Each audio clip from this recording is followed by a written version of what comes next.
subscribe. Tariq Radio. Like and subscribe.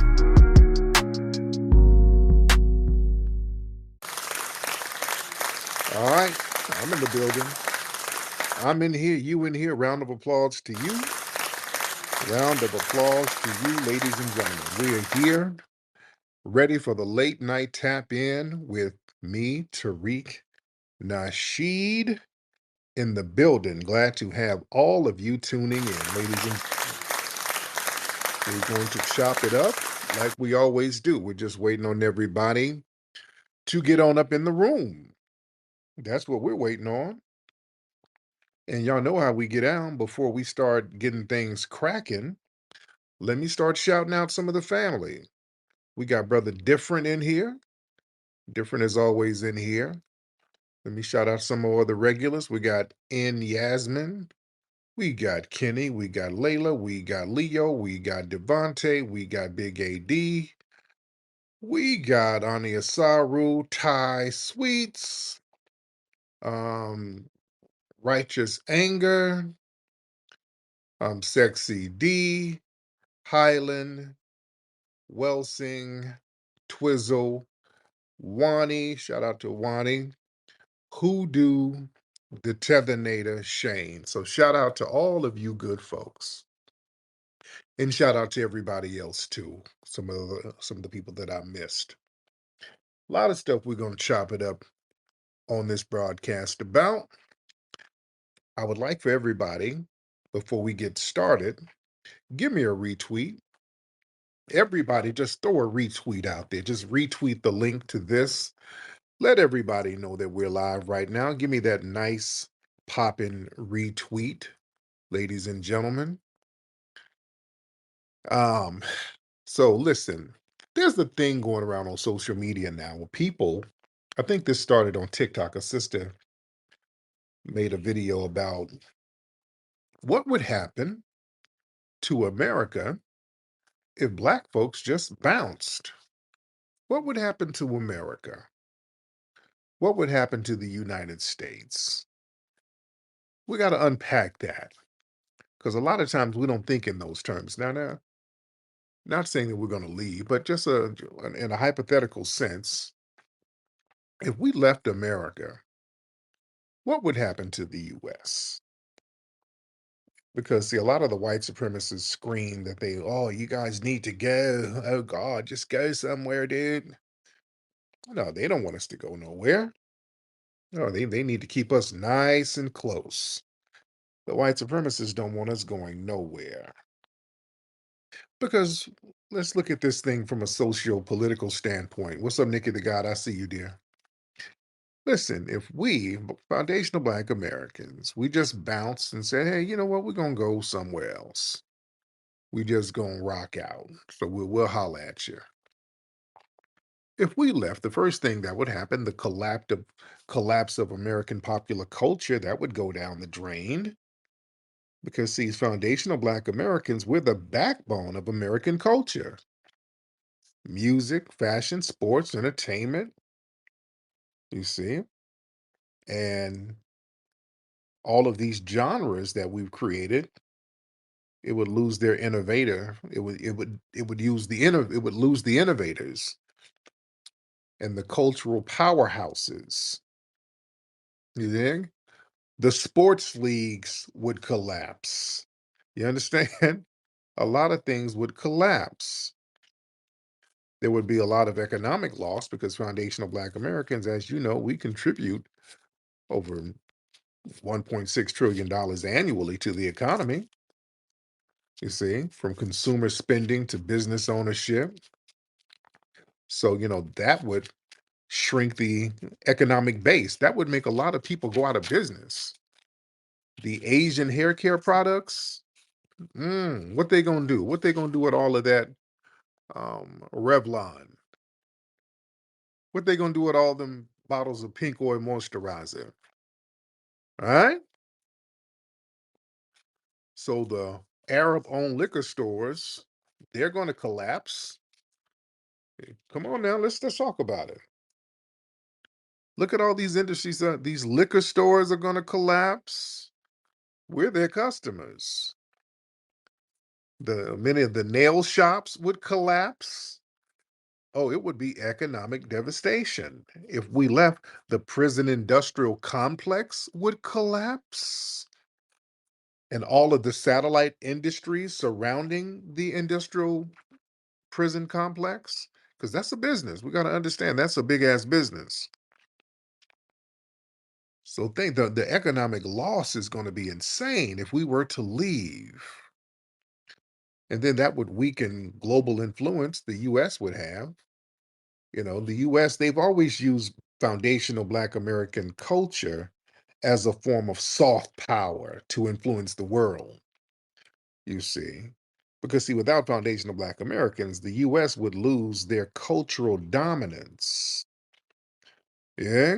Because all of these other places, they borrow from foundational Black American culture. So if we said, hey, we're done with this, other people would welcome us with open arms and say, oh, we'll take that. We'll take the secret sauce. You see? Also, there would be a loss of the moral compass and social justice leadership here. See, we've been the moral barometer of the United States, ladies and gentlemen. Who else has been the moral compass for the United States other than foundational Black Americans? We've been the only people to make these white supremacists act like they got some damn sense.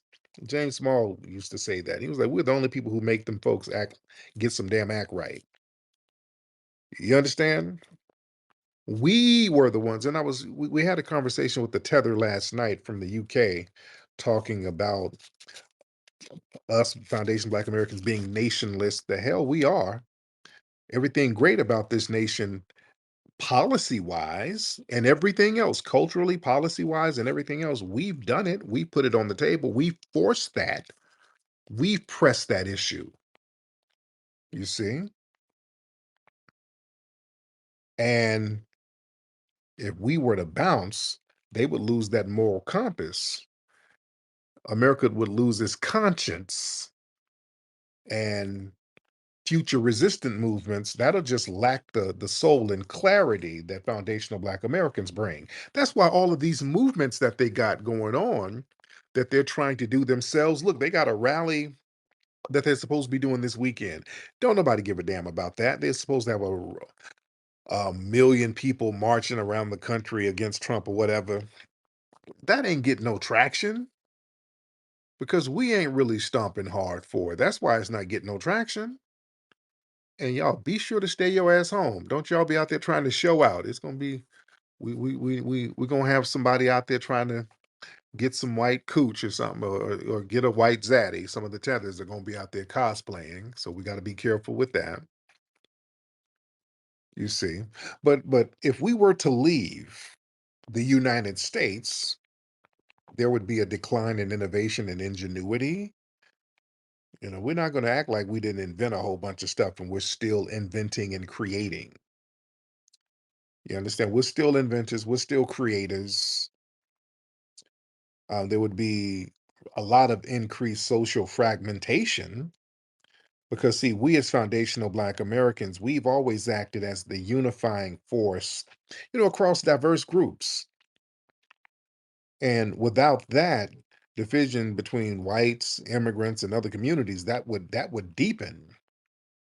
You see, we've been the kumbaya people. That's why people act so damn butthurt because now we're focusing on ourselves and we're looking at our lineage. So now they feel betrayed because everybody has been used to riding our coattails as us being the kumbaya, let's all be one unified group. We've been the only ones upholding that. These other people ain't upholding that at all. We've been the one on some, hey, let's look out for all minorities and all that, while other groups benefit from that and then hoard whatever benefits they get for themselves. So if we left, this shit would just crumble with that. There would be no unifying force whatsoever. It would reduce itself into tribalism. Every tribe for themselves. you see? And there would be a religious and a spiritual void because, foundational Black Americans, we have a unique spiritual energy, that spirit of Majara that's rooted in resilience, moral clarity, connection to the ancestors, you see?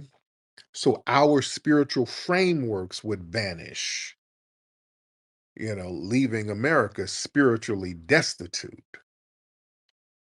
There's no spirituality in this nation without foundational Black Americans. If it is, where? Come on now, let's talk Turkey. What spiritual compass does this country have without us? You can't point to the white church. White churches used to plan lynchings, family. That's where they would plan the lynchings. They would plan them big ass lynchings in white damn churches. And they would do a lot of them on Sunday. They would do them shits after church.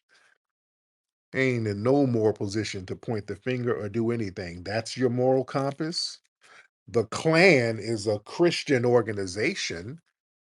Technically, that's what the Klan is. The Klan is a religious organization, ladies and gentlemen. They are a religious organization. They build themselves as a Christian organization. That's why they've been around so long. They got religious protections to a certain degree. A lot of folks don't look at it from that standpoint, you see. It's real heavy. But yeah, we are the spiritual compass of this nation. And also, there would be a big political imbalance because, see, Black voters, we have been the swing factor in elections, just like the last election. We were the ones who made the Democrats crash and burn, and they know it.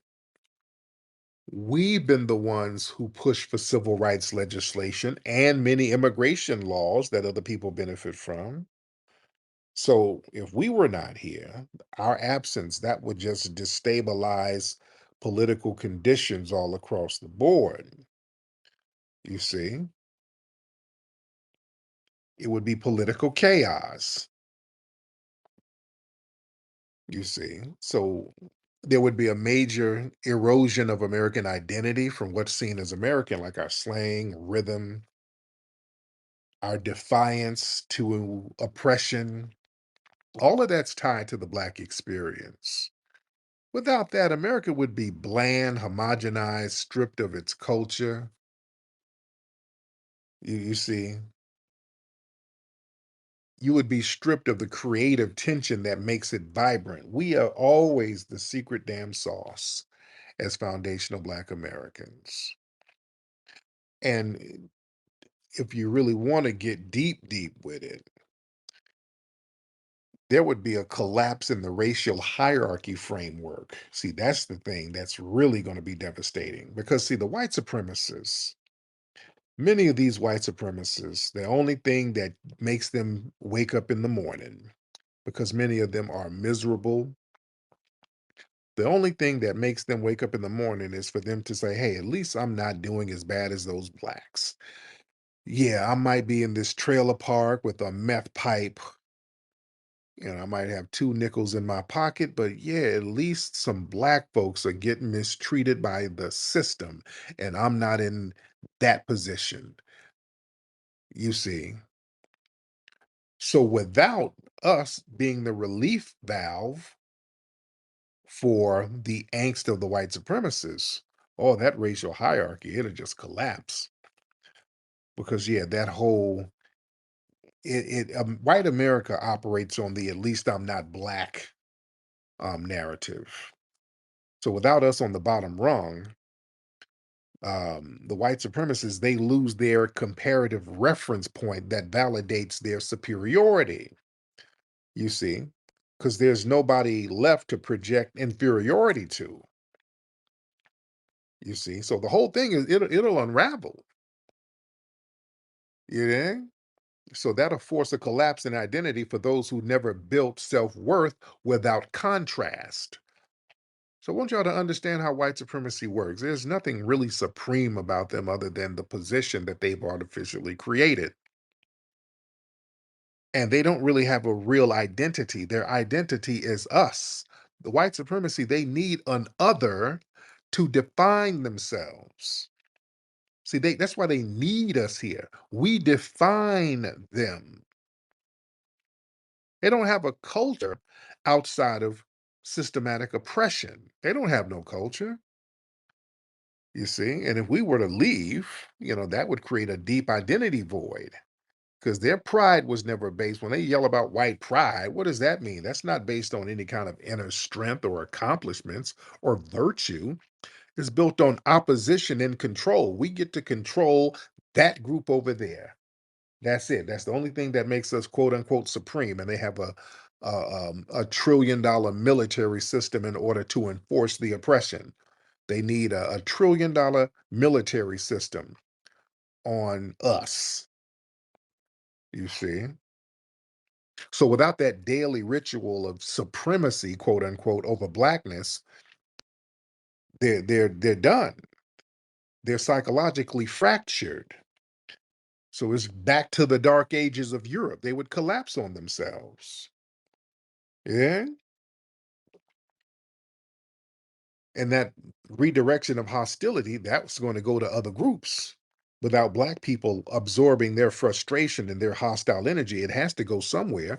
That's why you notice a lot of these mass shooters, these white mass shooters, who they shoot up, they shoot up white people. They shoot up people in their own community. Why?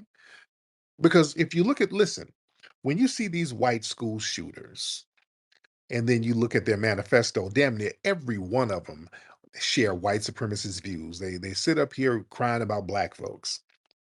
Damn near everyone. You look at their writings and they're sitting on 4chan somewhere. They write a manifesto. Oh, the Negroes are just taking over. Oh, I hate Negroes. I hate Negroes. Oh, somebody need to do something about the Negroes. They sit here with all of this anti-black hatred and all of these white supremacist views. And then when they carry out their mission, they go off a bunch of white people. Now, why is that? You know why that is? Because usually they're in areas where ain't no black people. So you complain about people who ain't even there. So you can't take your anger out on them because deep down, black people ain't doing shit to you, just existing, you see. So you build up all of that anger. There are no black people in your area to take it out on. And you can't go down to the quote unquote hood somewhere because if you try to draw down on some brothers in the wrong hood, it's going to go left. You understand? You might not make it out, and that'll defeat the purpose of supremacy. You dig? You go to certain neighborhoods, talking about you about to do a mass shooting, your ass gonna get mass shot. And remember, down there in Tennessee, a white supremacist tried that. He tried to go to a Denny's because he knew that a lot of black people would leave the club and go to Denny's, and he tried to do a mass shooting, and he caught a few people. He caught a few people, but then a brother ran up there, took his gun, and whooped his ass. This white supremacist got his ass whooped by a brother who didn't even have a gun. That brother beat the brakes off that white supremacist. You see? So that's why they don't want to go there. You dig? Just like with Dylan Roof. See, they'll have to do something real cowardly. Like Dylan Roof didn't want to go to the hood. I think he wanted to, but he got scared. Because again, you go to the wrong hood, cats are already gonna be suspicious. You see a goofy looking white boy, you're gonna put your hand in your pocket, like, okay, hold on, I might have to draw down on this dude. He looks funny. So they don't want that. That'll defeat the purpose. So they'll do something cowardly, like go up in a black church, you see, but there's a bunch of elderly black folks and do something real cowardly. But yeah, they're not gonna get us like that. They ain't gonna get us like that. You see. So if we weren't here, that energy, it'll go to all these other immigrant groups and other white people. They'll be offing each other left and right. You see?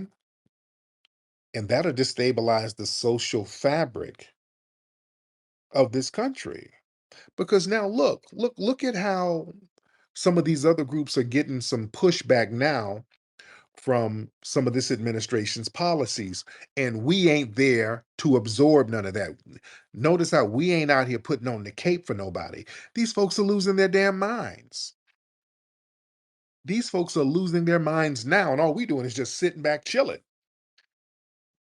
And everything is about, hey, how come you FBAs are not fighting for Palestine? They call here all the time, wondering why we ain't fighting their battles for them. Hey, how come y'all ain't talking about the Jews in Israel? And why y'all ain't talking about the Palestinians? Why y'all not talking about they're deporting my family? Because our name is Bennett and we ain't in it. We ain't in it. You see? We're sitting it out doing line dances and enjoying ourselves. We're letting everybody fight their own battles. So, yeah, if we were not here, things would go haywire. You see, there would be no national scapegoat. See, everybody uses us as a damn scapegoat. We're blamed by everybody for everything. Blamed for crime, poverty, declining neighborhood, low test scores, moral decay, all that shit. So if we were gone, America would be forced to confront the truth. Many of the problems were systemic, they were not racial, and they would project these systemic problems on us based on race. You see? And things would spiral out of control if we were not here because there would be nobody to point the finger at. You see? And there would be social cannibalism because, see, when the unifying hatred of blackness disappears, white supremacist groups, they'll start devouring each other. They're going to start going after the Dinesh D'Souza's first. They're going to go after them first, and the Asians first, and then the Hispanics. They're going to go after all of these other groups, and then the white supremacists will start attacking themselves. You dig? It would collapse. It would straight up collapse. It'd be like the planet of the damn apes. They'd be running around here. They'll grow fur. It'd be crazy as cat shit out here. They'll lose their damn minds. But it's a very interesting scenario, man. We are very significant here. Don't let these people fool you. As foundational Black Americans, we are extremely significant because this is our homeland and this is who we are. Let's get some people in here. Let's get some of the family in here. Sam, Samadi. What's up, Samadi? Brother Tariq, brother, wow, you were spitting some truth there. This is my second time on your show, Yes, and indeed.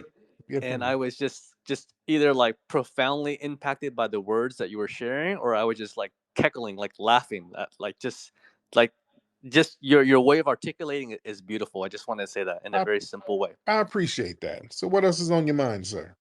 Yeah, so I wanted to ask you this question in regards to, since you, and this is my first time hearing foundational Black America articulated as you have. Okay. So my question is actually around the color black. Yeah. If I just may ask in a very simple way, and then perhaps even respond based on your response, Okay. is the hair color. So you were speaking about the Asians, the Hispanics, and I think even the Middle Eastern people. Do you feel there's a connection with the color of the hair in particular, in this case happening to be mostly, if not all, black? Like all of the Asians are predominantly the hair color is black, Middle Easterns as well too, the Hispanics, and of course the foundational Black Americans, as you have articulated. Yeah. Do you feel there's a correlation there with the color black? No, no. I mean, most people on the planet, their hair is black. Most people's hair is black, so that's not nothing unique, right? No, but the whites and the Europeans specifically, they do have blonde and Very few people in Europe have blonde hair. Very, very few. Yeah, there's not too many blonde Europeans who are naturally blonde. They're very, very, very, that's the northern Nordic whites. But yeah, the blonde whites, they started to get phased out centuries ago. There's not too many of them like that. That's natural. At one point, a lot of the Italians, they were blonde, the Spanish too. Many of them were blonde, but that Moorish invasion, that kind of cleared that up. That's why a lot of the people there, they're darker skin with darker hair. The Moorish genes got up in there and changed the phenotype and turned everybody basically into a fixed mulatto race over there. But yeah, most people in Europe, they're not blonde and they don't have blonde hair. They got brown hair and black hair. But yeah, there's you know, no camaraderie based on hair color. That there's no camaraderie based on that. Okay, so my second question, if I may, is okay. So we got that out of the way. So what about the quality of excellence? Since you mentioned in the beginning of what you were saying, fashion, music, all those are the foundational Black Americans, which I actually happen to agree. Yes.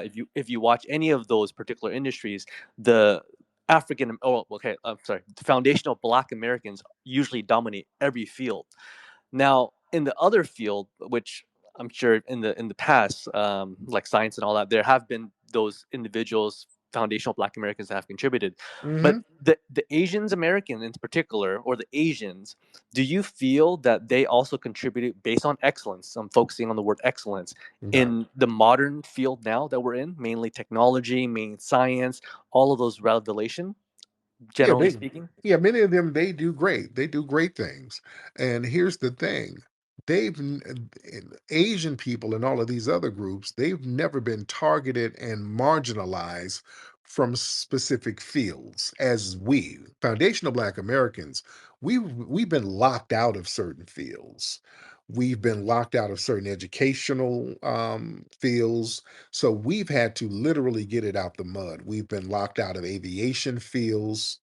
um, you had people like John C. Robinson who wanted to be a Navy, he wanted to be a pilot, and they wouldn't let him into aviation school in Chicago. They wouldn't let him in simply because he was black. So he got a job as a janitor and snuck around and ear hustled and peeped inside of the classes and learned how to fly that way and became a phenomenal pilot and ended up teaching and then ended up going to Ethiopia teaching them how to fly, and he helped establish one of Africa's first airlines. So that's excellence, because when you can rise up in the face of oppression, when people are actively trying to stop you from being great, you are a superhero to a certain degree. And foundational Black Americans, we are superheroes to a certain degree, because other groups, they have not been thwarted the way we have.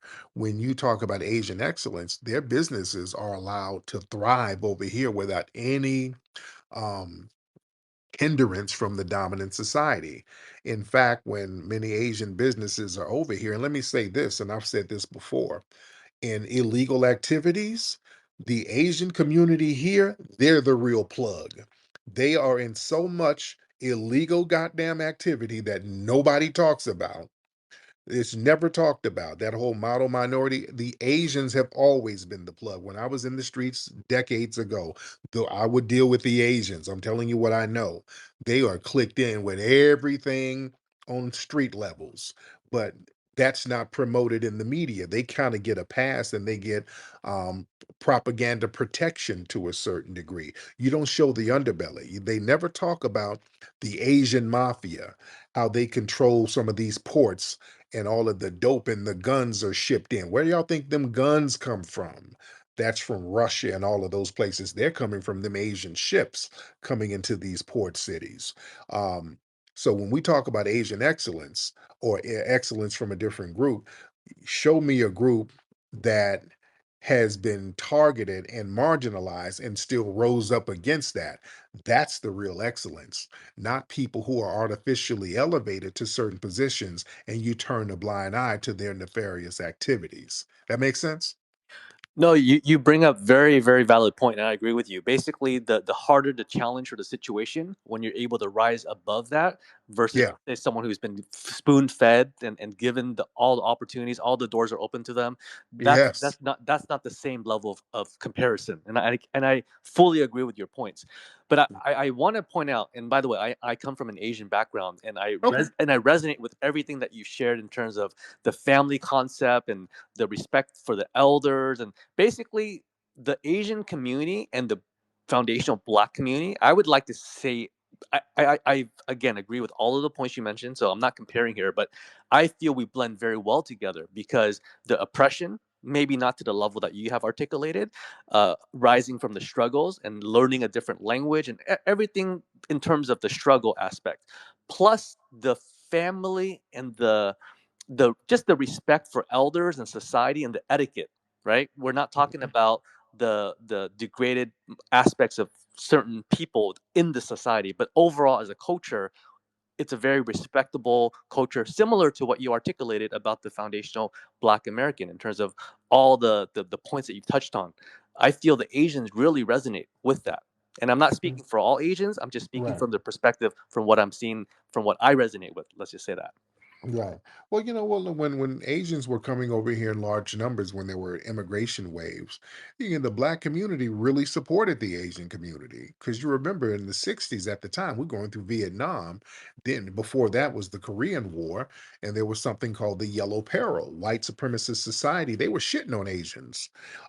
They would use all types of propaganda. Even forget the Korean War, going to World War II, all of those propaganda posters showing Asians with big teeth and all of this weird stuff, they were crapping on the Asian community for a long time, putting them in internment camps, using propaganda against Japanese and other Asian people. Going into the '60s, we were the ones over going to Vietnam and saying, "Hey, we don't want to really harm these people." We had people like Muhammad Ali standing up saying, "Hey, I don't want to go over there and harm those Asian people. They didn't do anything to me. You white supremacists are doing more to me." So we were standing up saying, "Hey, no, no, no. Morally, this isn't right." You had some of the Black Panthers going over there to Asia, standing up for the people. People like Bruce Lee. He was born here, but Bruce Lee, the people who embraced him were the Black people up there in the Bay. His first karate students or kung fu students, they were Black people. So we were the ones supporting those Asian movies that were coming over here, them karate movies. That was us supporting that stuff. We were supporting the Asian corner stores and all of that. So we were big on supporting what we thought were a an equally aggrieved minority. Now, later on, a lot of people in the Asian community started to click in with white supremacists, and they started to have the same marginalized views of us as the dominant white society. So that became an issue, especially in the '90s. And that was played out in movies like Do the Right Thing and the riots out here in LA, because that the stuff that we were dealing with the Korean store owners, the tension was there as far as that. So it's been a very interesting relationship. Don't you agree, Sam? Yeah, yeah, I definitely agree, and I don't want to hog the stage, but this has been a very fascinating conversation. Yeah, And yeah, I'm gonna definitely tune in more to your show. So I appreciate absolutely. the I space. appreciate you, Sam. Thank you so much, brother. Let me get my brother Maverick in the building. Brother Mav, what's up, Sam? What up? What up? How you feeling, man? I'm good, Mav. How you been, brother? I'm in good, good. Just working, working. I want to bring up a great point that you said about the ports. So, what happened at the ports about a month or two ago? There's been some corrupt port workers and truck drivers smuggling in about $200 million worth of illegal goods and contraband. And guess who they're working with? Chinese nationals. Mm-hmm. Yep. Yeah, so Mhm. when you're talking about corruption on a high level, I mean, for one, the Chinese are tapped in on a lot of stuff. And Yes, then they are. another thing that happened too, not too long ago, about 2 months ago, a former senior advisor to the Federal Reserve just got arrested for being a traitor. And Yeah. he was working with Chinese nationals. Yep. So we're talking about high corruption at a high level. Yeah, I mean, I'm not just trying to single anybody out, but it seems to be like on a high level, it's the Chinese, you have the Japanese. Even speaking of Japanese, one of the Yakuza mob bosses, he just got caught in New York about 2 months ago as well, serving nuclear weapons. Oh yeah. Yeah, they So got yeah, yeah. One of them dudes, he's like the Asian Pablo Escobar, and this dude was making millions of dollars off opioids. I mean, not millions, but like billions and billions and billions of dollars. And they don't ever talk about him in the media. So, Right, exactly, and that's the thing. Like they highlight, the street corner dudes or whatever. Like, oh, this black dude selling this rock, but we got to look up the ladder. Like these dudes is doing government level corruption. oh yeah, oh yeah, So like that never gets really highlighted. That stuff gets swept under the rug. I mean, that's the stuff we should be talking about because that's on a major level. exactly, my man. I appreciate you, man. Sure. Thank you. But yeah, like I said, dude, the plugs are the Asians. They're the plug. Y'all thinking cats be thinking the plug is some Colombian. No, Lord, that's no, no. That's in the movies. They always make it seem like a plug for black folks is some Colombian dude. No, no, no. The Asians were the plug, especially out here in LA. Dude, they into all types of shit, counterfeit money. Man, y'all do the massage parlors. Do y'all know what go on in the massage parlors, man? Everybody know. They don't get shut down. The massage parlors be around for decades, and people know what goes on there. You see, they're just not targeted by law enforcement. When they get raided, it's kind of quiet. And they raid them, it's about 30 of them. You do a blink and you miss, you go look in the paper, yeah, like 40 Chinese were arrested in a trap house. Like, oh, okay. They'll give a quick mention and then be quiet. And they got to wait for them to just build up a whole network of criminals before they take one little crew out. But yeah, they're the plug, man. They control some of those shipping um ports and all of that shit. Yeah, man. Don't let them fool you with that model minority. I tell black folks, don't let them beat you up and don't let them make you beat up on yourself. Man, we need to be more like the Asians. Man, please. We can't get away with the stuff that they get away with doing. So don't let nobody run no game on you, family. Good way, good way.